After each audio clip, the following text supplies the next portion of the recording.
I'm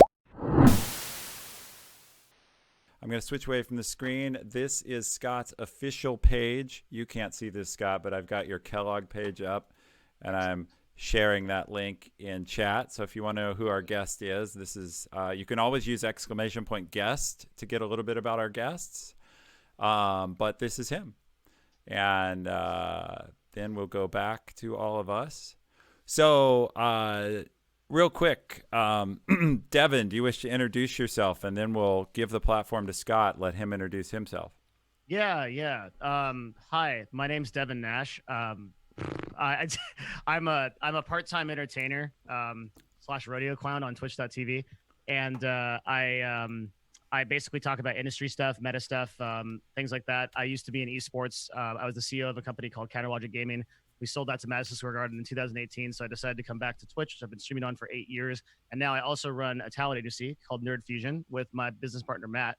And it's basically one of the most prominent, I think the most prominent Twitch and YouTube talent agency out there. So I kind of like live a Batman / Bruce Wayne type existence, to say it as humbly as possible, where I'm half in business and I'm half in character. That was the best intro I've ever done. That is an excellent. Yeah. Somebody should clip that for you. Yeah. That just replay it. So I got to give Scott proper credit. Scott, hoist your drink. I was going to drink water today, but my guest showed up with a beer, and so I had to revise. I like this guy already, dude. I just finished teaching. You know, I gotta celebrate. So he showed up with a beer, so I had to quickly roll with one of my favorite whiskeys and Coke. I'm Ethan Evans. Most of you who watch Devin know me as a frequent guest there. I am VP of Twitch Prime at Amazon. When I'm here, I don't speak on behalf of Amazon or Twitch. I give my own opinions, and that's my required disclaimer. And I'm sure Scott is speaking for himself in this context, not as a voice of his university. Yeah, this is not the Kellogg official economic forecast.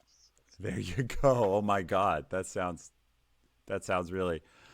So Scott, why don't you introduce yourself a bit more? And we have a lot of questions we'd love to ask you, but tell us a bit about yourself so the audience has context.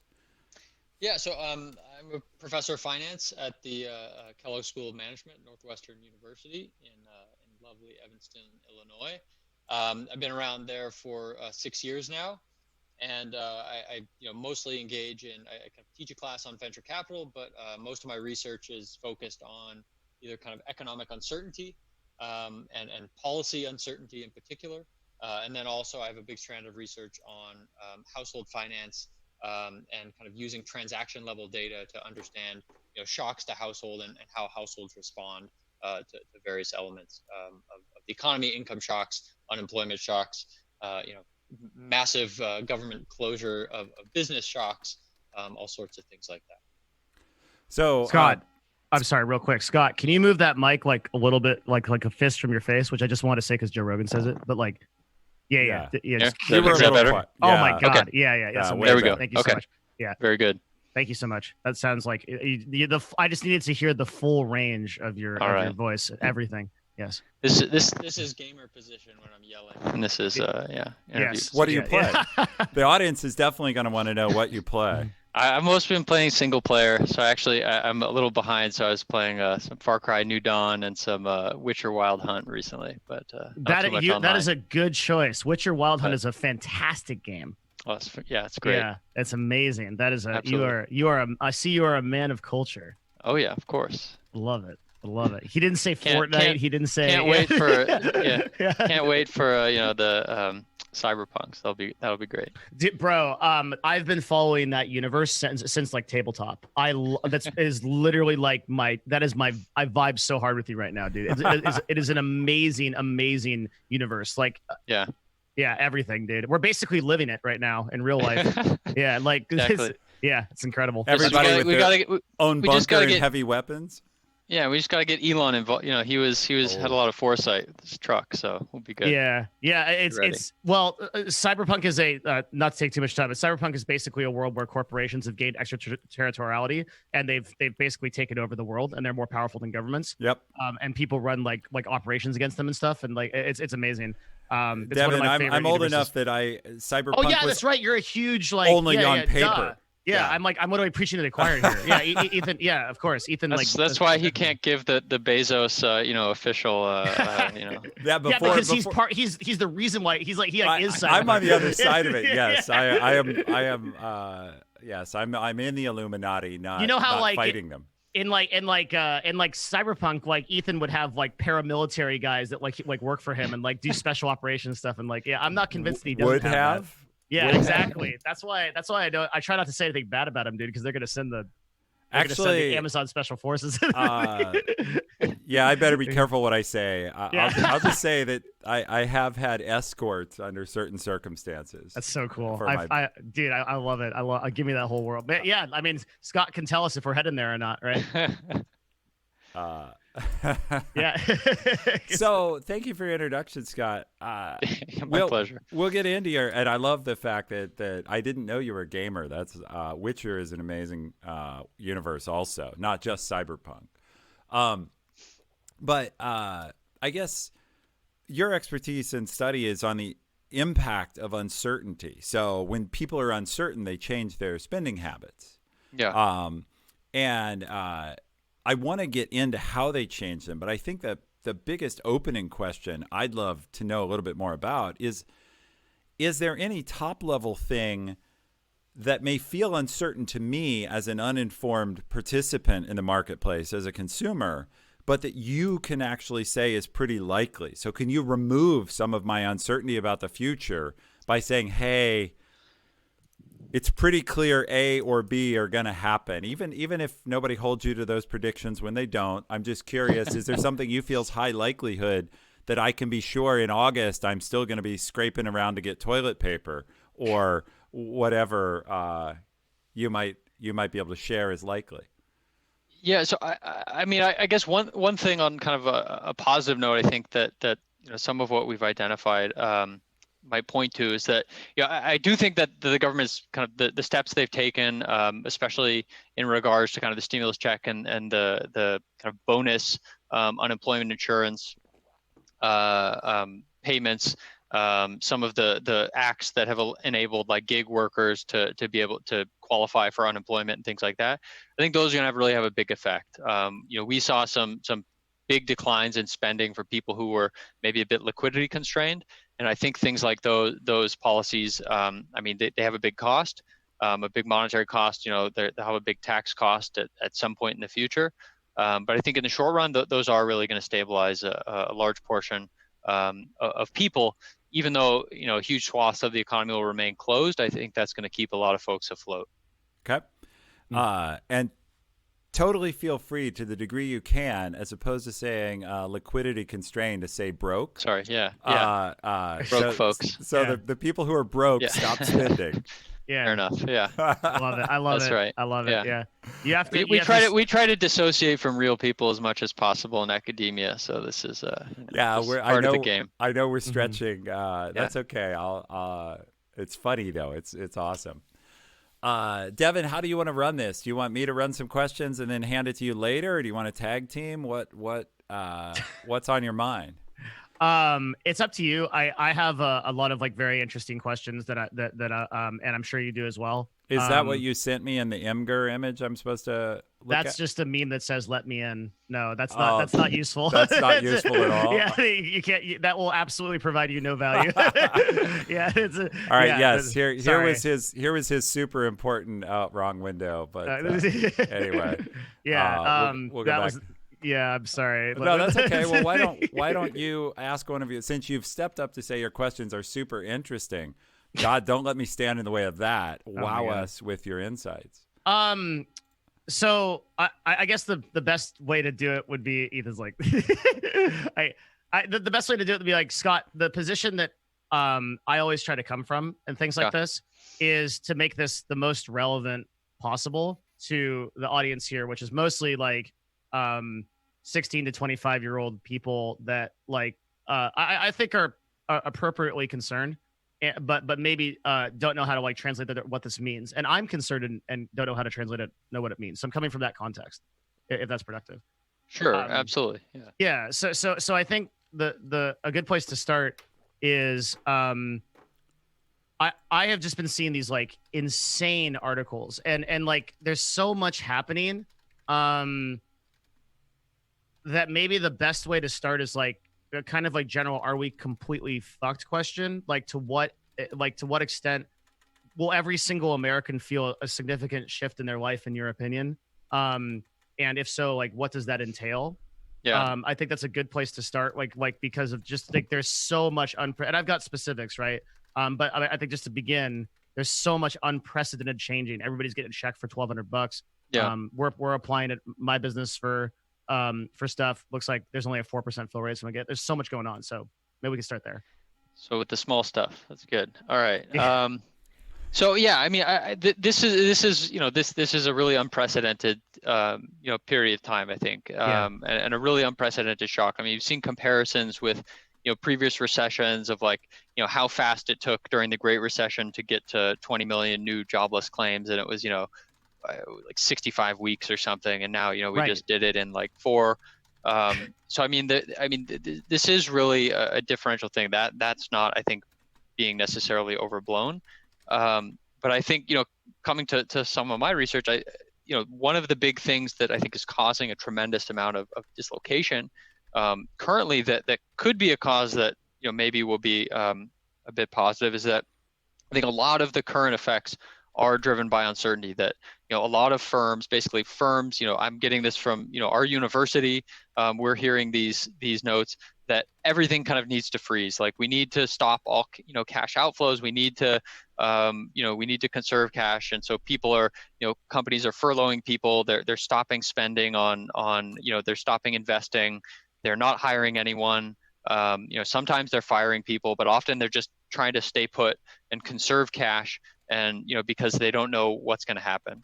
So I think in kind of the happy state of the world, there could be something that if we come up with a good vaccine or a great treatment that prevents all people from dying, even if it doesn't prevent people from catching COVID. If it prevents some of the worst effects, maybe we will be able to open up soon, and then these firms will be able to unlock some of that cash and kind of return to normal sooner rather than later. But I think they're really worried that if this is going to be 12 months with no revenue, or for some of these sorts of firms, I mean, they've got to really do everything right now to minimize any cash outflows so they can try to hang on as long as possible. When you say firm, what do you mean? Like company? Yeah, like a company. Okay. Yeah, that's right. Why is the market? This is like my number. This is like a totally selfish question. Like, why is the market? I'm so with you on this question, though. You've got to be asking the same one. Holy shit! Why is the market not responding? Why is it that like, dude, I'm reading articles that are like a third of Americans can't pay their rent. Fucking restaurants are shut down. 50% of shit is shit. They're dumping milk in a river. Like fucking shit's going crazy. And then like the market's like, like what is going on? Like why? Like what is happening? I'll be a market defender a little bit, I guess. So a few things are that. So like the third of Americans didn't pay rent. I mean, that's based on, I think in normal times, it's 80% pay rent on time, and this time it was like 70%. So it's a drop, but it's not going from like 100% to 2/3, right? So it's things are bad, obviously. Yeah. But some of the articles might be a bit alarmist. But that's not to say that there isn't like huge economic impacts of this. There absolutely are. Mm-hmm. And I mean, the market did reflect that in some sense, that it has initially dropped substantially. Yeah. Mm-hmm. It's come back, but a lot of this is driven by the fact that the federal government has stepped in, and a lot of people who've lost their jobs, they're at least going to be kept very much afloat. By these enhanced unemployment payments, by stimulus checks. And so if this ends up being something that we can start to open up in the next month or two, those stimulative efforts are kind of keeping a lot of these firms afloat. I mean, the other thing is that discount rates and interest rates have come down a lot, and so that has the effect of basically propping up real assets like holding stock. So in a world where interest rates are zero or near zero, it's kind of more advantageous to own stocks and kind of real assets rather than like holding cash. And so this is one thing that kind of boosts, like lowering interest rates tends to boost asset prices. And so that's another thing that's happened is that interest rates have come down. I'm sorry I'm asking so many questions, but this is like a direct follow-up. But like, Go for it. The implication that we can just doesn't this like this is another thing I'm thinking about like with this, like, isn't this like every single time that something goes wrong, we just put $2 trillion in or whatever, and like we print it out, and now they're doing another thing this weekend where they're like, okay, we're going to reopen the PPP because we only had a 4% fill rate. And so it feels like to me, it's like, isn't there some kind of cost to this? Like, can we just like put $2 trillion into the economy and be like, that was cool, you guys want to do that again? And like doesn't money become like we're just giving money to people and then like they're spending like well, that money comes from somewhere, right? It comes from our national debt. But it's coming from like the Treasury's butt, right? Like I don't understand it. Like, and that's why I'm asking, right? Is like, so doesn't this have implications? The vagaries of all of the Fed's actions are beyond I think a lot of people, including myself. But yeah, I mean, nominally this should be paid for. This is a world in which the U.S. has never failed to make a debt payment. So in some sense, that we'll pay this stuff eventually, and so it has to come out of future tax revenue essentially. And so yeah, I think partly it depends on what you think about really the long run, right? If this is a short run dislocation, then the markets are perfectly rational by declining by 15% and not 50. Because if you think that the value of a stock should be the cash flow that firm is going to generate in perpetuity, this is saying, do you think that like kind of present discounted cash flows have declined by 20%? If you're considering cash flows, forever, and versus 50 or 90%, like what do you think the total profitability of firms has for the entirety of the future has dropped by, right? And so the market right now is saying 15, 20%. I think it's about at, and so I think you can say that like maybe it should be higher or lower, but I mean I don't necessarily. It really depends on how long you think this is gonna last, I think. So okay, Devin, let me jump in there because this is it's really going to be a follow-on in a way, but it goes directly to Scott's expertise, which is your expertise or one of your areas of research is the economic policy uncertainty measure. Yeah. Which I actually have some of your research on screen. I can show the audience on my side in a minute here, but what is that? Yeah, exactly. I totally understand what it is, of course, but I'm just brushing up, just to remember. I was there, Devin. Yeah. So, economic policy uncertainty in this case really is the uncertainty that we all have about what the future economy holds. Is a simple way. So we don't know what that future is. So I mean, I'd say that the index that we construct is really aimed at capturing a particular component of economic uncertainty, and that's the uncertainty that we have about kind of economic policy. And so like right now, that's especially relevant that, there's a tremendous amount of uncertainty about economic policy, trillions of dollars being spent on government orders by the Fed, by the Treasury, by state governments are having introducing new policies, shutting down whole swaths of the economy. And so yeah, we're in a period where not only is there a lot of economic uncertainty, but a huge amount of it is based on what state, local, and federal governments decide to do in terms of their economic policy.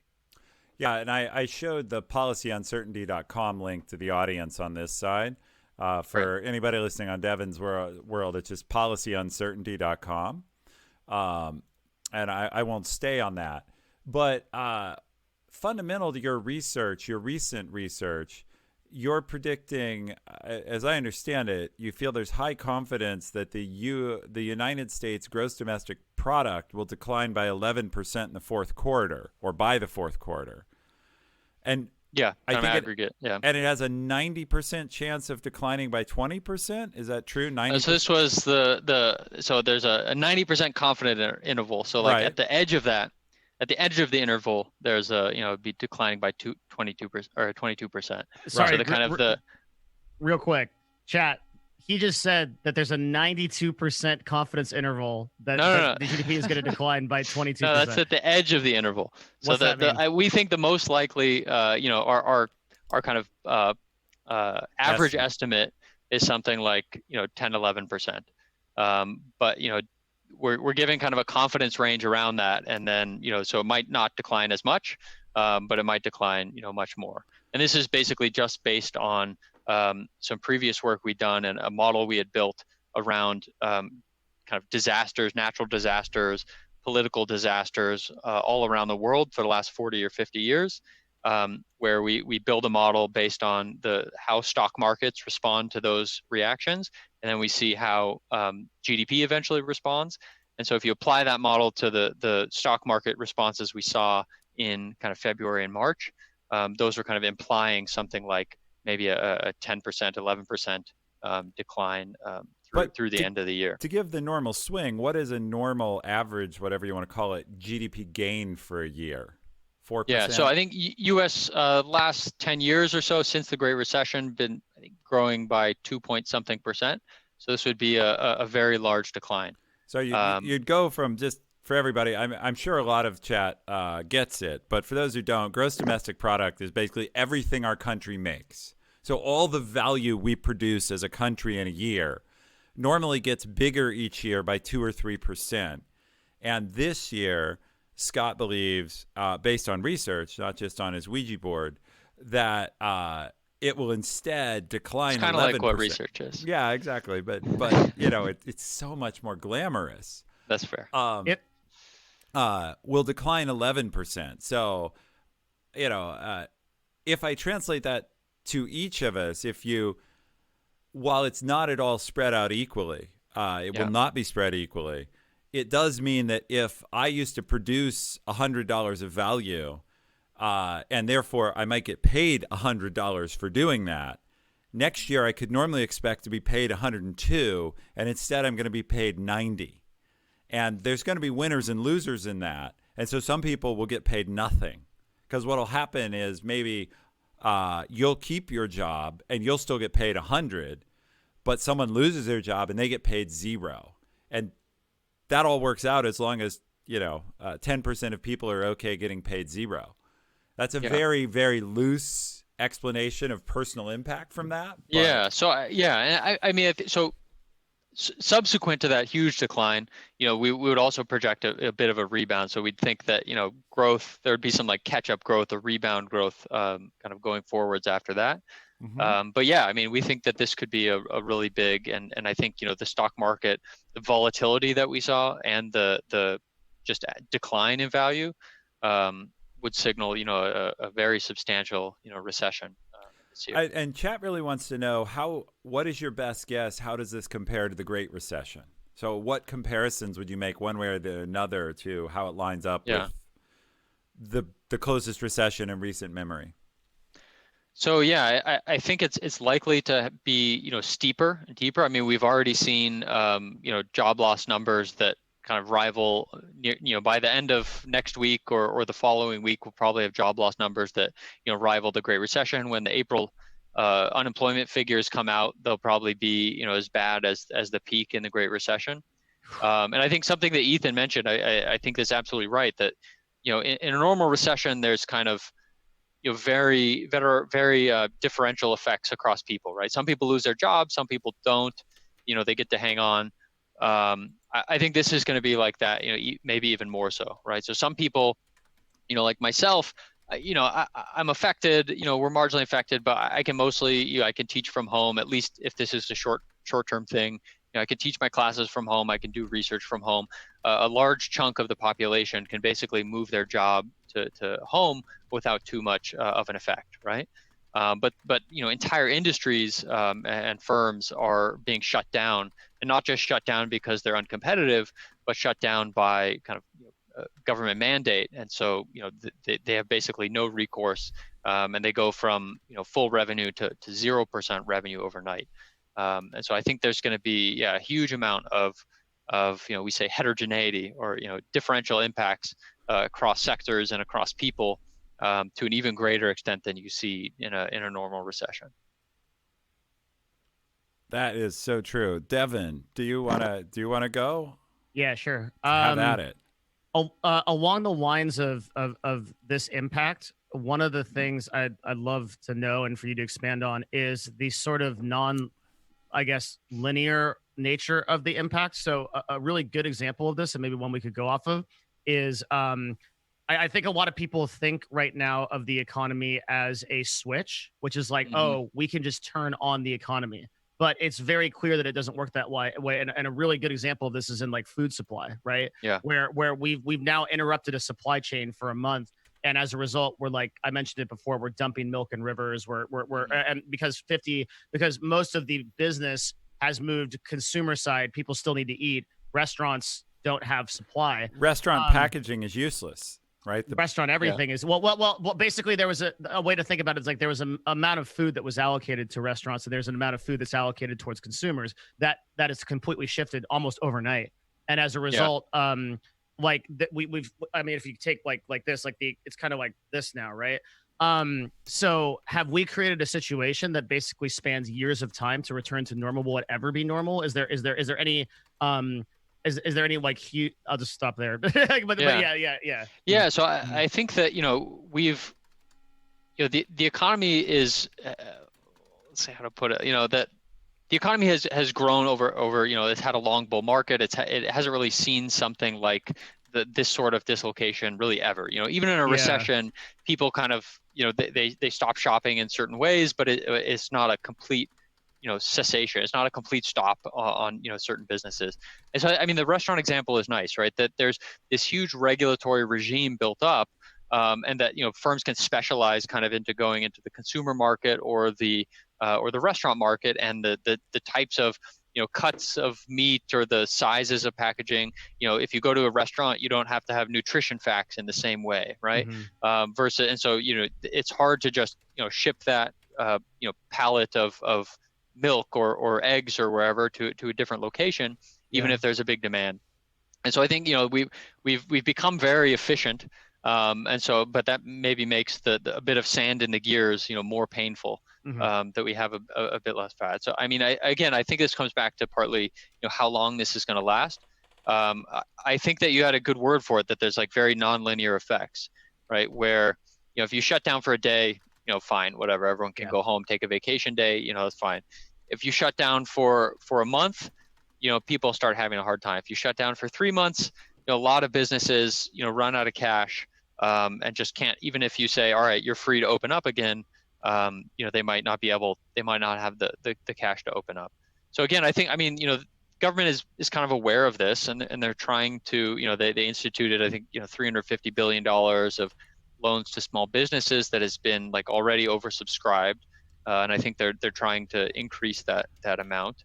And these are kind of bridge loans, and saying that, look, like, we know you're a healthy business. You're not shutting down because you're bad, and it's not part of the normal churn in the economy. It's because we told you had to shut down, and so we'll give you enough money to pay the rent or continue to pay your employees, or whatever you have to do, and until we can open again. Do you believe that the food supply is in danger of being interrupted? I think that it seems like in the medical world, the regulatory issues disappear when things get dire enough, right? They stopped requiring a lot of like HIPAA stuff. They allowed a lot more telemedicine that was illegal, 2 months ago. They allowed cross-border practice, that was illegal 2 months ago. And so the medical market become a lot more flexible, and nurses could go work in New York, or pediatricians could see their kids via telemedicine, whereas that was illegal before under federal regulations.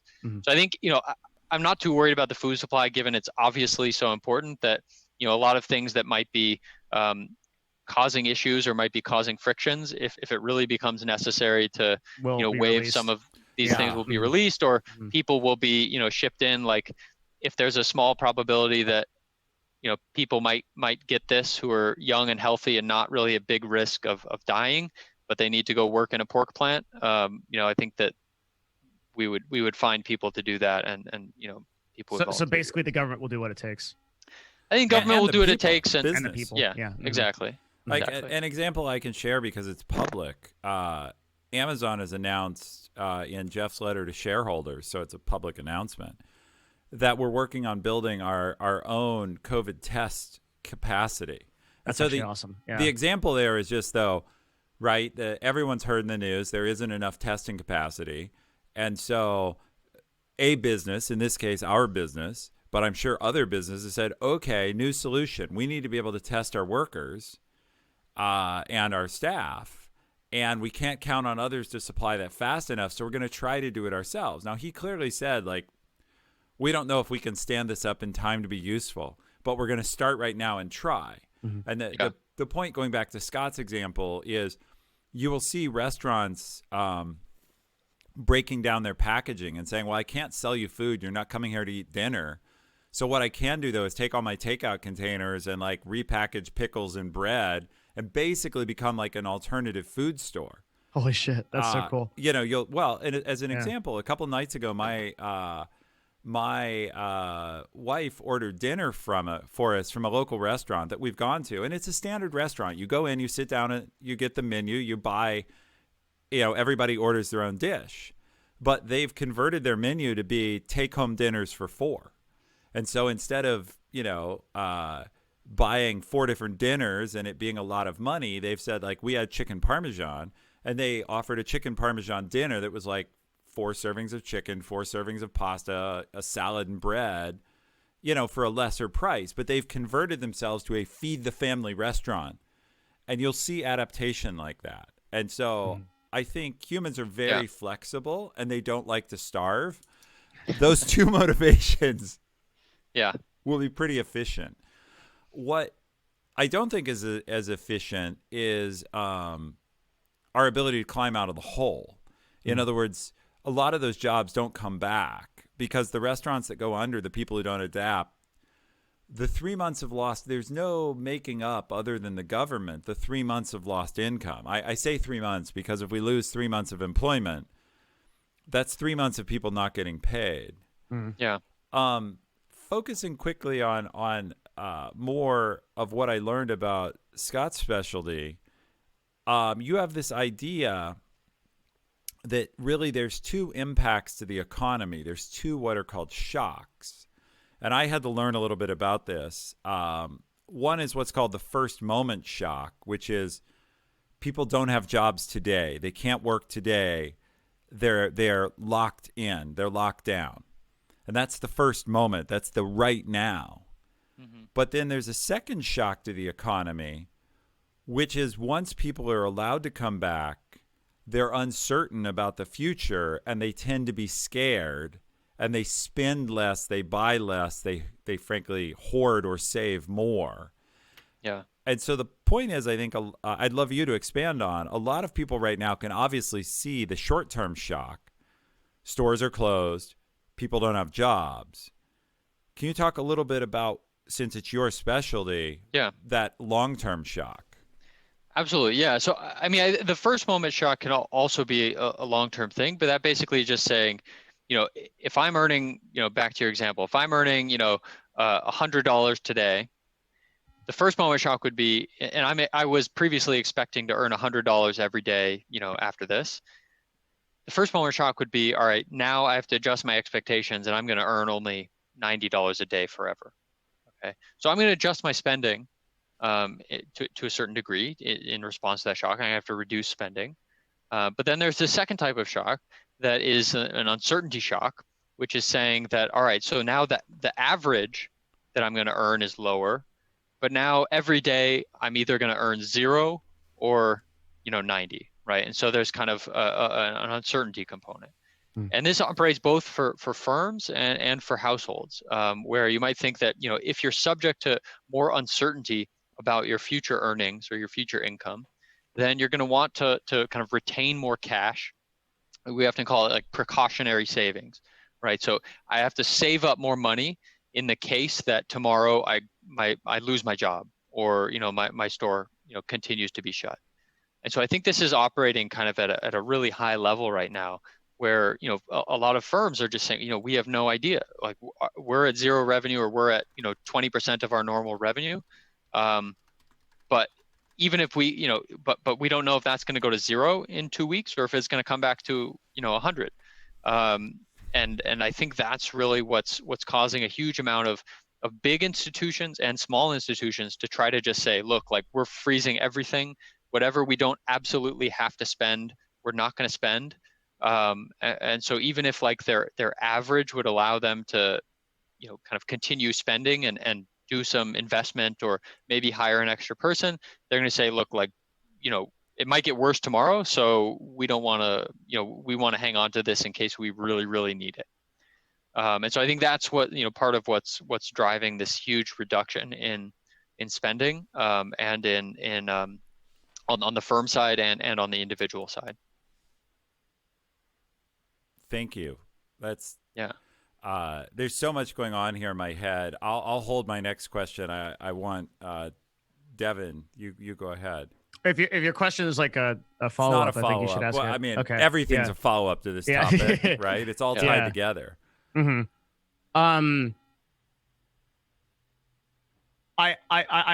I'm thinking about, like, essentially, how does this impact the day to day of an American's life? Like, is this essentially a 10% reduction in spending? Or are we going to see this, because it's not an equal distribution, right? Yeah. A lot of poor people will be very poor, I assume. Yeah. Could you clarify on that? Yeah, sure. Yeah. So like I said, I think that the government is taking some good steps. So that people lost their job, unemployment insurance, the kind of maximums got massively boosted, and the stimulus checks will help. But I think unemployment insurance is more of a help for people who lost their job or lost hours. So I know there's like congestion problems at a state level trying to apply, but I think it's definitely worth it. The checks are much larger than you'd see in normal times. Mm-hmm. And so I think that will, they're basically offloading a lot of the impact to households is kind of being shifted to the federal government and state governments, which I think is probably a good thing. But I think it's going to be really interesting to see. And, I say interesting as like an academic kind of observing the economy, but and studying the economy, what the longer term impacts will be in terms of, how households, shift spending across kind of categories and across firms. So, this paper we wrote with this transaction data, and I'll show it on my side of the line, and I'll put it in chat. Go ahead. Yeah. So we're basically using some transaction data from a fintech company to look at how households were spending, kind of up to, this paper was up through like the end of April, and we're going to update it, the end of March. We're going to update it with some new data in the next couple of weeks. But you see, in some categories, there's virtually no change in spending or even an increase. So groceries, you still see at elevated levels, obviously. But in other categories, you see just a dramatic collapse. So in like lots of types of entertainment spending, auto, spending on like gasoline, things like that, things going out of the house, plane travel has just absolutely cratered. And you're also seeing a lot of variation. So, we're working to write a follow-up paper that's kind of looking at, like, even within a category, how are households shifting around their spending? And I think this is going to be, one place where, again, at a firm level, there's going to be winners and losers, right? So some firms are going to be able to kind of innovate and shift to those, dinner for four at home models and maintain some customers and be able to hang on to their employees a bit better, and others, maybe aren't and are going to go out of business. So I think that it will be interesting to see, to what extent that continues, whether the customers after this is over, hopefully, not in the not too distant future, are they going to return to like their normal set of restaurants, or are they going to kind of go to, the new ones that they had found, or the new, are they going to keep spending more money on Amazon, or are they going to go back to, going and shopping in person? And I think that's a big question, whether some types of business now are just, less profitable or less viable in the long run. Unfortunately, I think that this is putting a lot of power towards, big business relative to small business, that they're better able to kind of adapt. They have better infrastructure and online presence, and more ability to do lots of, remote work and take care of their employees a bit better and ship things to people's houses and all sorts of stuff. So I don't know if it's going to be a big, if depending on how long it lasts, it might be a sea change in kind of not just the level of the economy, but really the composition of the sorts of businesses that we see and the types of spending that we see. And I just have to go meta for a minute in a way Devin will love. This might be the first time we've ever had a 30-page academic paper reviewed on Twitch. Like that, it might have happened somewhere else, but pulling up. Meanwhile, I have your graphs that show the changes in food delivery spending, public transit spending, credit card spending, and the meta point for everybody looking at it is you'll notice at the right-hand edge of the graph, they all go down. Doesn't matter what it is. They all, and like some of them, like air travel, don't just go down. They fall off a cliff. Restaurants, obviously, because restaurants closed. Yeah. So they just have been shot in the head and they're gone. Can someone in chat link that thing we looked at last week? It was like an image of like every industry and like the percentage increase and decrease of like how like there was some crazy shit on there, like how bread makers, things that make bread, they were up like 500%. Yeah, like you can't get like yeast. You can't get. I was looking on Amazon at least a couple days ago for flour just for fun, and you can only get it in 50-pound bags. Jesus, dude! Like if you want the restaurant version, the 50-pound, the 55-pound bag, you can get it. But anything that like a regular person, at least the last time I checked, was out of stock. So real quick, Scott, I have a follow up, but also sure. Some of our audience is in the EU. Obviously, you've spoken mostly in terms of U.S. stimulus and U.S. economy. Yeah. As a layman listening, though, I haven't heard anything that would not apply in many of the large Western European countries. They're making the same stimulus moves. They have the same impact. So would you say generally everything you've said you would expect to be roughly similar for people in those countries? Yeah, I think generally so. I mean, from an economic perspective, like the U.S. is often seen as having a kind of more flexible labor market, which basically trades off, kind of greater growth and greater maybe ability to shift around labor where it's needed with bigger declines during recession. So we'll often have a bigger fall in employment during recessions, but on average we'll have higher employment growth, higher wages, and things like that. I think here, but the trade-off there is, maybe a lower social safety net, essentially. The U.S. is taking some steps to kind of fill in some of those gaps, and because this decline is so sudden and so severe and so intrinsically linked to the what governments are doing, they are kind of making up for that. But I think in general, the trends are going to be pretty in sync, depending on how severe the outbreaks are kind of across different countries. And there's some really interesting research kind of coming out of Europe as well that has been looking at some of the same things. So there was a paper just a couple days ago that came out with some Spanish transaction data looking at the speed of decline. They're hit so much harder, right? And I mean, I think one positive thing, at least, that academics kind of, we tell ourselves that maybe we can provide some good, is that, this recession I think is kind of interesting in the sense that this is probably the first time where we really have super high frequency economic data that's available. So like, some of the charts that Devin was saying, is being published.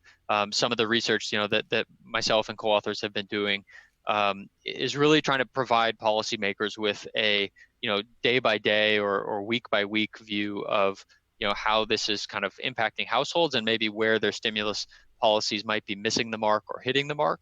And I think we just have so much more timely, detailed, granular data than we did. So we don't have to wait, 2 months or a month and a half to get unemployment numbers. We can see things really rapidly. We don't have to wait for the census retail sales, which is like one of the big, consumer spending figures that comes out every month. We don't have to wait until the, next month to get numbers. We can do this kind of day by day. And not only that, we can kind of break this down and say, like, look, these are the types of households that are really cutting consumption a lot and seem to be the most affected. So I think that, this is both on the side of the academia and industry. There's a lot more partnership with government agencies, and I think they're working hard to kind of employ some of the latest in kind of data science to provide some really timely and accurate information at a very detailed level to policymakers. That's this future is so interesting where it's going to go. Devin's getting his food delivery, I'm betting. So while he's gone, what advice, one thing we do a lot of on both his channel and mine is we try and help people manage their careers and get jobs. Yeah. So if you teach students, you teach MBAs, you were asking me earlier what was the prospect for MBA hiring, which I demurred to get into on an official level. But what would you say for people currently on the job and for new graduates? Because I think you've projected a slow GDP growth through at least 2022. So you're projecting this might last a while. What does that mean for people in college now or early in their careers? Yeah, I mean, I think the job market is going to be, tougher, certainly in the months and quarters and couple years ahead. We've had a pretty good, at least in the U.S. I mean, this was one difference, that the job market in the U.S. has been extremely buoyant for many years now. Yeah, really good. And so I think we're going to get a sharp reversal from that. So I think that a lot of things that apply in normal recessions will still apply. That negotiating power is going to kind of go back to employers, maybe from job seekers. Things are going to get you have to, certain industries are going to be hit a lot harder than others. People are maybe going to take the opportunity to pursue more education or try to change careers or change industries. And so I think in that sense, like, for people coming out of school or kind of in the early phases of their career, this will likely be similar to a recession of other types. Like once this passes, at least. Tough to get a job. Yeah. If you get a job, you may have to take what you're offered, lower negotiating power. You may not be able to get your first choice job. Like all the things you see in a Yeah, exactly. Like I said, I teach a venture capital class, and we've seen a number of years of venture capitalists essentially being at the mercy of entrepreneurs, right? And we've seen an erosion in corporate governance and entrepreneurs, founders kind of being able to negotiate total control of their companies, huge valuations, and I think maybe if capital gets a bit scarcer now, that a lot of the negotiating power might go back to the VCs. Holy shit! Can I follow up on that real quick? Of course. Sure. So I'm really involved in esports. And do you know much about the esports industry? A little bit. Okay, so the esports, just like as a quick primer, the esports industry, in my own opinion, which I think is a pretty valid opinion, given my focus on it, is enormously overvalued, especially in areas like what they've done is they've consolidated into these big franchises. Yeah. And the average price of admission into these franchises is anywhere between $20 to $30 million. But the ROI from the teams is a hard loss, right? So previously, venture capital was boosting up these companies while they bled resources, because the idea would be that it would one day be like sports and the monetization models would be there. Right. Do you think that a contraction is entirely possible, if not likely, in industries like esports and like that as a result of this happening? Yeah, I think that, along with the kind of negotiating power of entrepreneurs came a very much of a tolerance for many years and projections of losses with promise of eventual returns, and I think that there might be a bit of a less of a tolerance for that, that that more of a premium might be put on kind of achieving some sort of cash flows or kind of what I'm asking is positive cash flows. So yeah, I could see that those cash flows aren't possible in those kind of businesses, maybe for 4 or 5 years, do those become immediately way less fundable? Yeah, so I think that the value of companies whose promises may be far in the future or is predicated on we're going to be growing tremendously for the next X years, I think that those types of businesses will probably become less valuable. Interesting.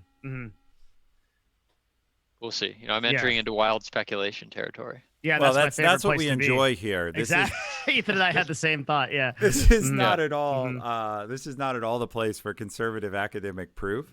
Yeah, hopefully there's Mhm. nobody from my tenure committees listening, so I'll be all right. We'll you know what? We're really good at influencing tenure committees. Actually, that's we can take that offline, but the power of the mob is quite significant. Oh, excellent. Yeah. Okay. Yeah. So. That- I'm that- having flashbacks to the idea of tenure. Sorry, Devin. If you're ready to go, you take that. And Well, I just think that's a fascinating concept. Is like just I guess we can hover around the gaming space because it's just so relevant to our audience right now. And it's like, so on one hand, you've got a couple of factors, right? Typically, low cost entertainment tends to do better in recessions.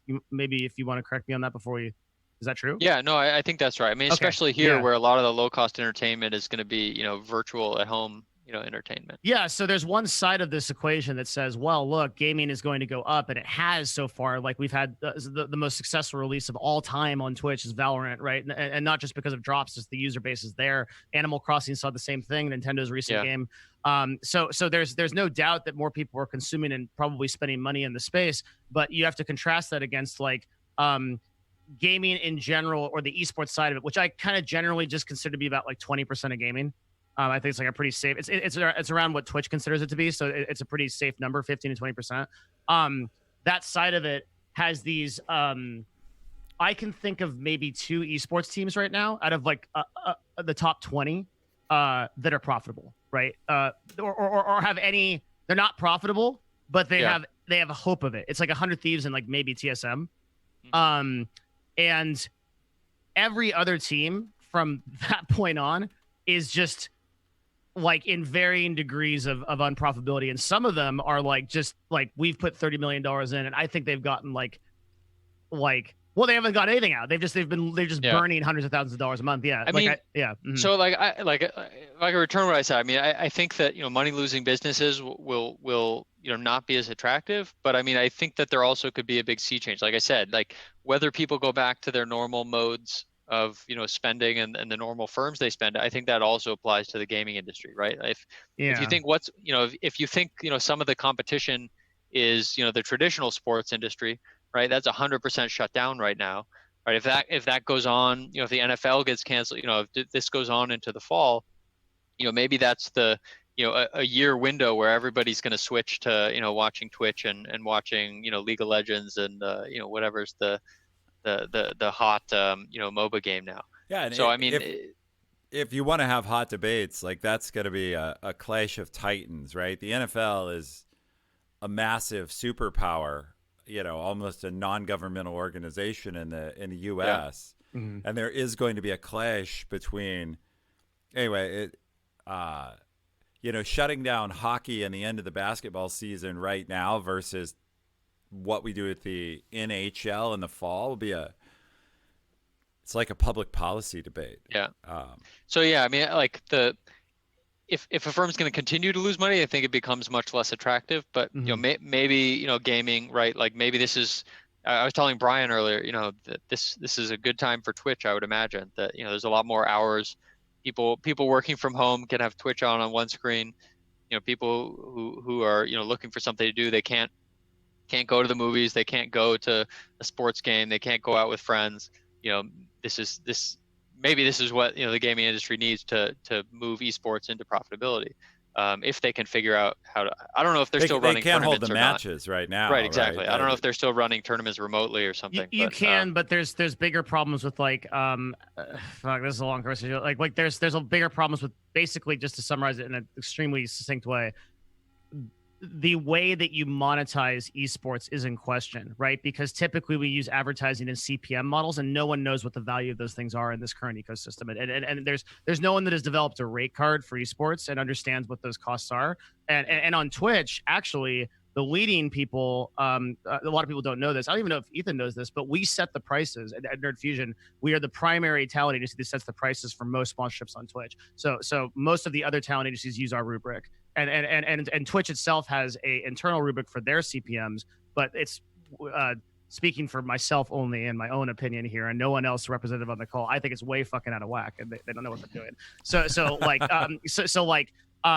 The point of that what that's there's a debate Free consulting there. from Devin Nash. there's a debate there, but the point is that nobody really knows what it's worth, right? Yeah. That we can all kind of agree on that, and so I think and man, if anything, I feel like it's become more confusing to price that shit out and not less, because like you have to consider so many more variables, right? Yeah, so I mean, it's I think it's really a question that you might get more viewers, but again, the monetization is something that's far outside. Yeah, like maybe maybe 50% of the economy in next year is just going to be watching Fortnite and getting ads for Tiger King. I don't know. We'll see. Okay, cool. That's a grim. I'm not sure I want to live into that future. future. Well, like to that point, right?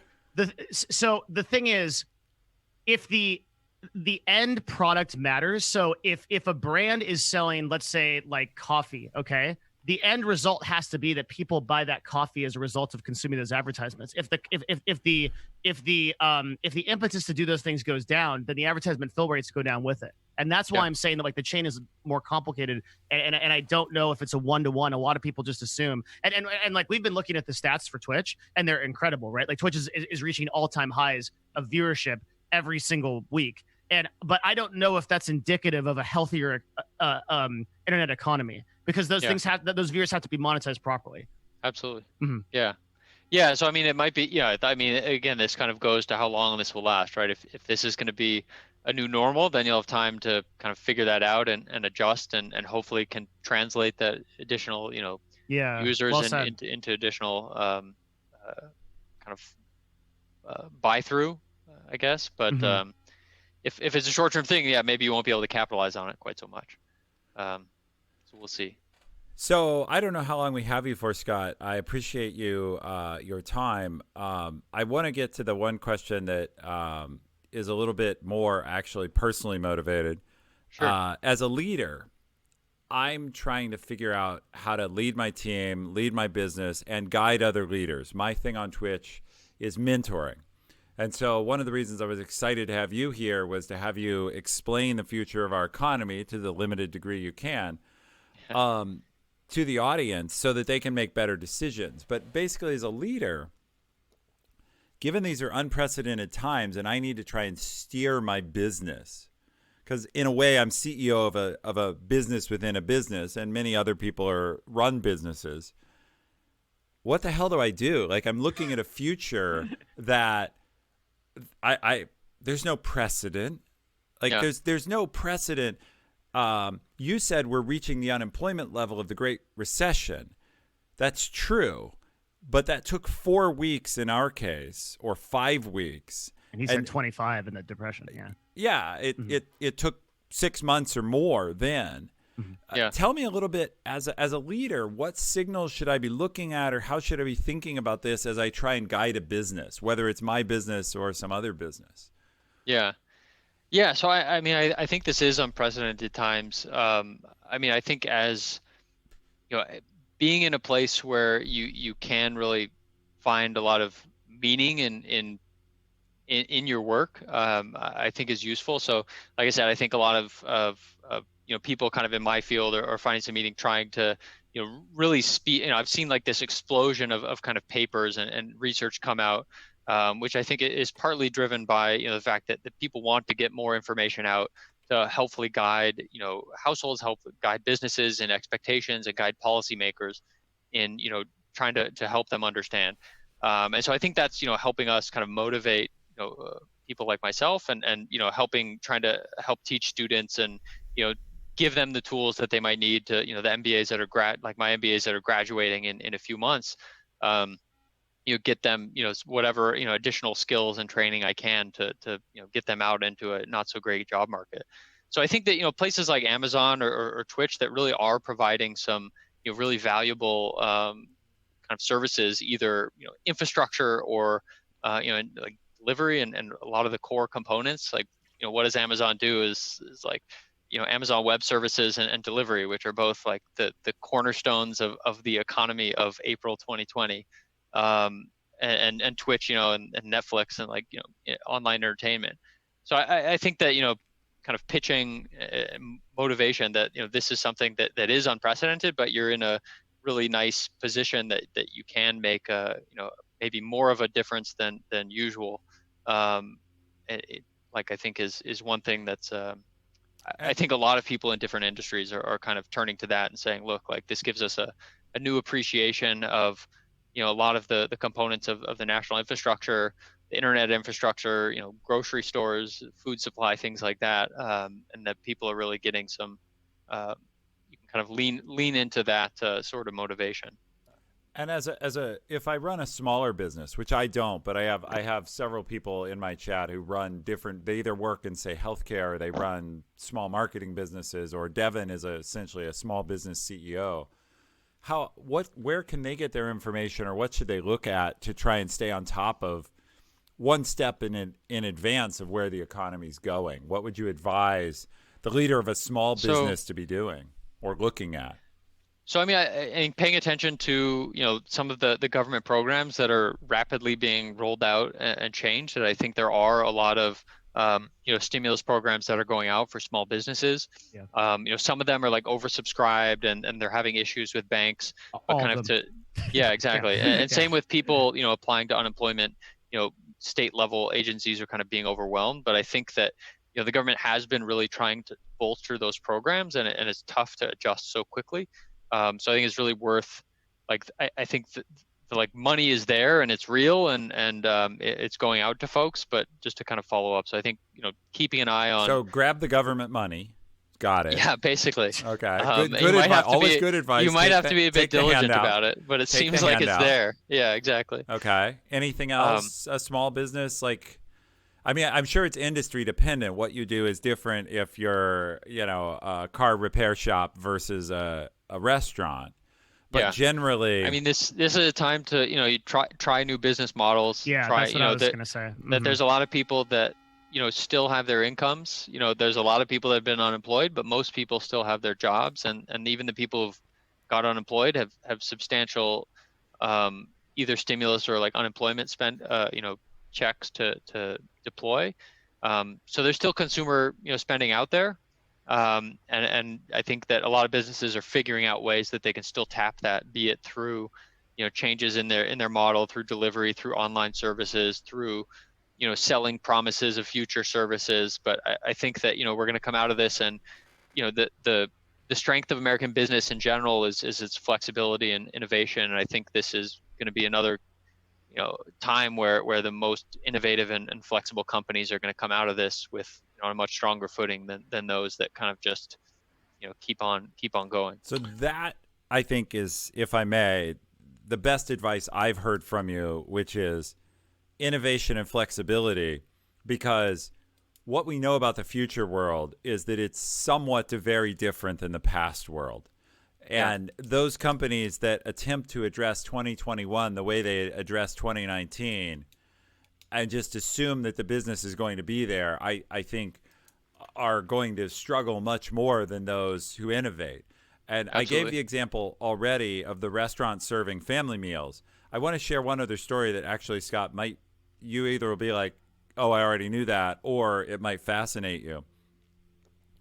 Stimulus checks just hit earlier this week.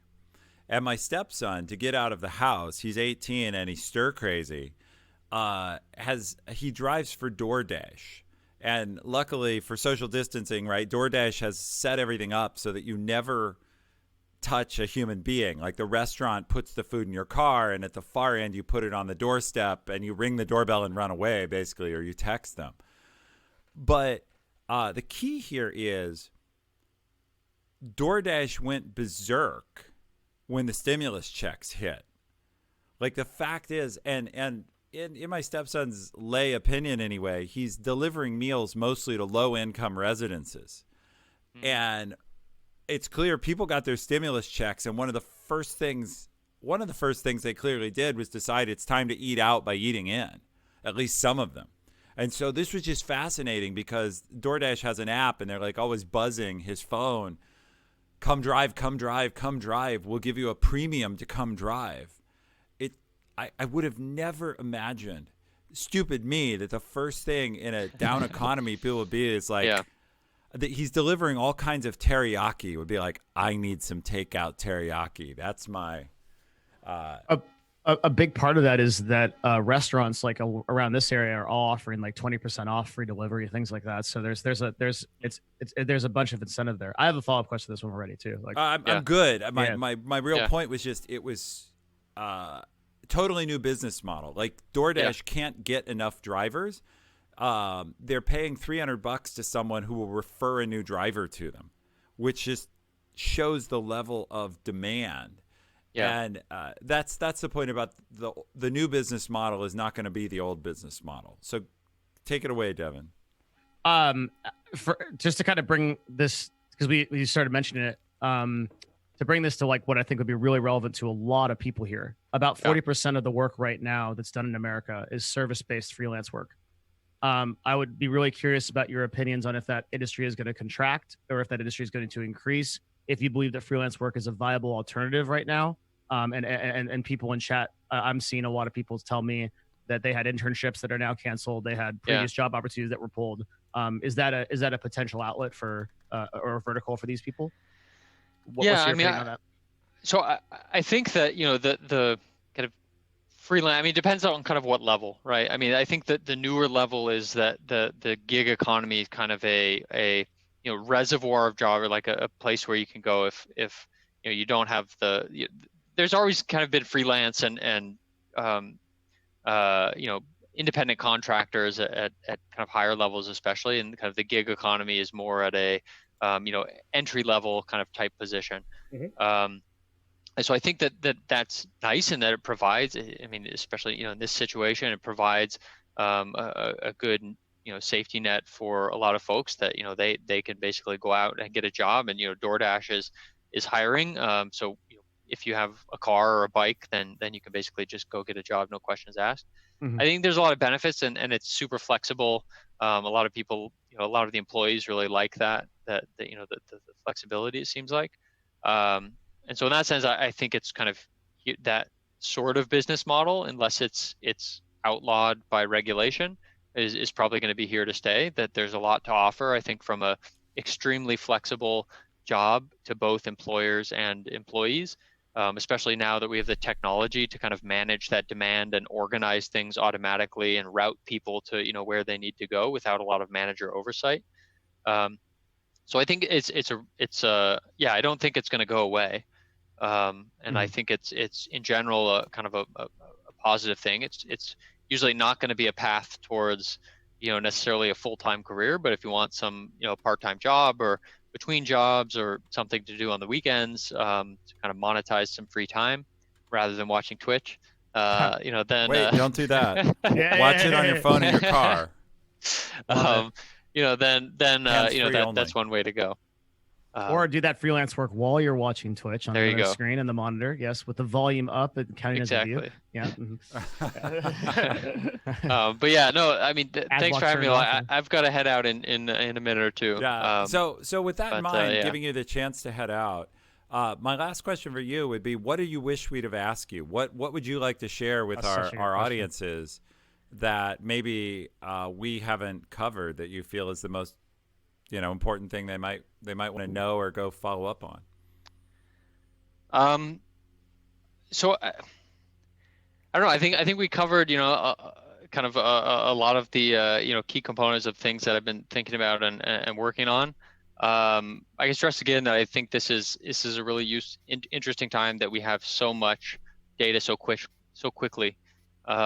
That kind of can give a better understanding of how the economy is doing. And I think, some of those snippets, I think, lead to some of the very headline grabbing articles. And they're kind of coming from, all different angles. But I mean, I guess just to sum it up, like this has been a dramatic reallocation of economic activity. The steepest and sharpest fall that on record, essentially, and I think a lot of this, in terms of the long run effects, really depend on if this is going to be one more month or if it's going to be one more year. But kind of in either case, I think that some businesses are going to be able to adapt well and really take advantage of some of these changes, and unfortunately, I think a lot lot will not. So, as a question just on that exit line of yours, and I can keep it super brief, do you believe that all that faster access to data, I have had people speculate to me that the fast access to data will let modern markets and modern government manage and mitigate the impact in a way that was impossible before.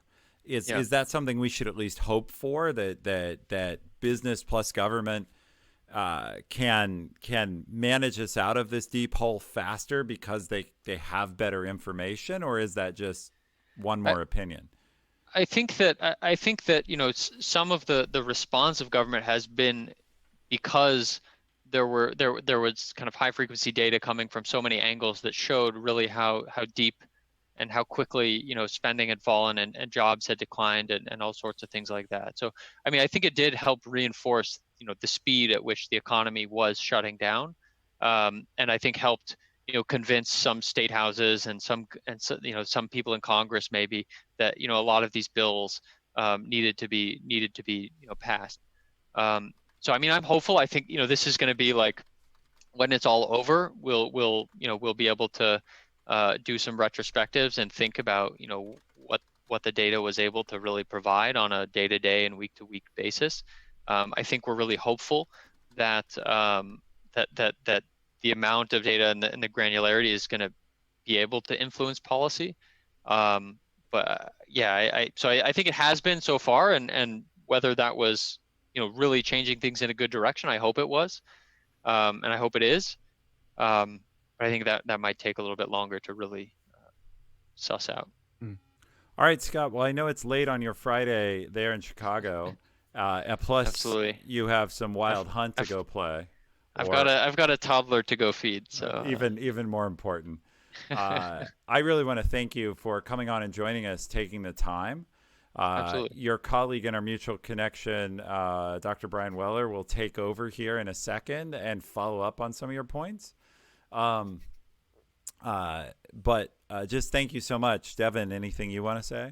Very cool of you to come, and you are unique in the sense that you're able to convey a lot of these concepts, I think, in a way that's like, I know you could talk like 30 head, like galaxy brain, like black hole theory, like Euclidean time propaganda, like whatever, right? Like, but I think you explain things in a way that a lot of people can understand, and I really appreciate you coming on and highlighting these issues, and the way that you did it, I think, was very fair and super like just super fair to like the situation, and I think you've done a lot of good by coming on here.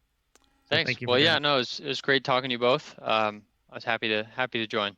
And I would add, as we say goodbye, I think you should go on Devin's show sometime and talk games and the future of gaming. Like he would, That'd be great. I'm guessing Devin would love to get it, like bounce esports economics off of you at great length sometime if you're it's a good conversation to be down for it. It's all, Excellent. it's pretty fun. Yeah, Happy to. Cool. Okay. All right, I'm sure Brian can connect we'll with let some. you go, and I'll go right. manage the windows here to bring. But thank you, Scott. Have a good evening. Thank you, man. Absolutely. Talk to you both later. Bye. All right. That guy's cool as fuck, dude. That was a really good Yeah, connection. Yeah.